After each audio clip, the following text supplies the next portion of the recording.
How's it going? So today I was out on my trails just working and, getting them ready for all this growth since it's starting to take off now. And it made me think about something that I wrote last year while I was trailing. And something today just told me I wanted to, well, not wanted, but I just needed to share it. I don't even know if needed is the word. It's just a heavy thought. And I've been given this thing now where I'm listening to this heavy thought and just let it do its thing.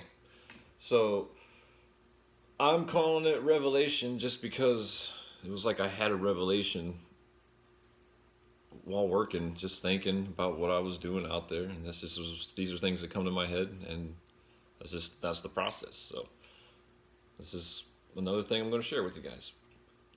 It's compelling what these thoughts are telling me, almost to say now is the time, if ever there was such a time, to evolve my awareness and freely share this. You see, I believe we are living in an era where many would choose to ignore this, safe and comfortable within their utopia of ignorance. But the time now begs for this chance. It's yearning to be freed from the void of silence into the chaotic bliss of the universe, pulsating along with fellow beams of light, attempting to find meaning to what's considered right. Well, what is right is you and your very nature of thinking. In this very moment of thought, wherever and whenever it may be, it is right, and it is most important to understand this. Think of it like we are essentially in this waiting process as a species, or we're kind of stalled in this evolving process into a new society, if you will. Not one that has a design layered blueprint, instead one that has a divine unified handprint, where access to knowledge lies within the palm of your hand, but is not found within a technical device. Instead, it is found within the nature of your hand, and even more clear within the nature of your understanding. Understanding life is essentially beyond meaning, because meaning is simply one attempt to understand life, and it changes with each experience that we encounter. But the experience, well, this is another way to understand life. And through experience, we tend to carry that understanding even longer. Much like a sufferer from a broken heart understands the right words to say to another spirit experiencing something similar, to not only hear, but to feel the words, "You are not alone, and you never were." You see, mankind has left this stamp of understanding with philosophy and even feuding actions over these contemplations and conversations of a universal moral standard.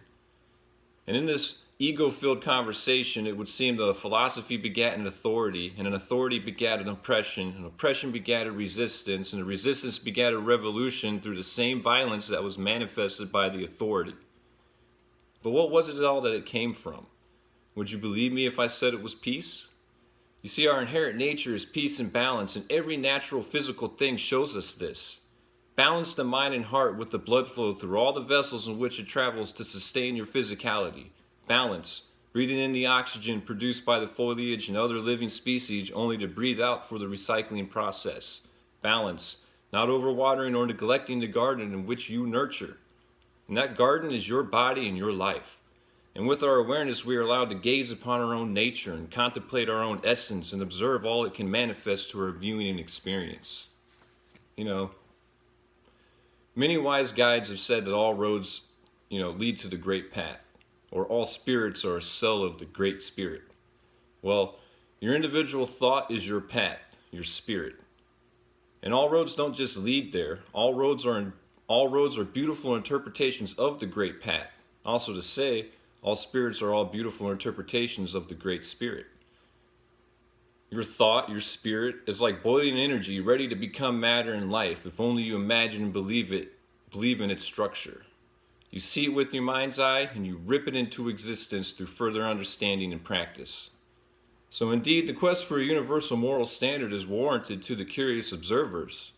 However, to all travelers, keep in mind, much like the Great Path, we are all a part of this universe soul. And this is what makes us all truly universal. You see, the key to life is there is no locked away answer or meaning. It is simply balance, and it is always present. All right. Love, beauty, and peace for all. For all are at peace of beauty and love. God bless. God is good.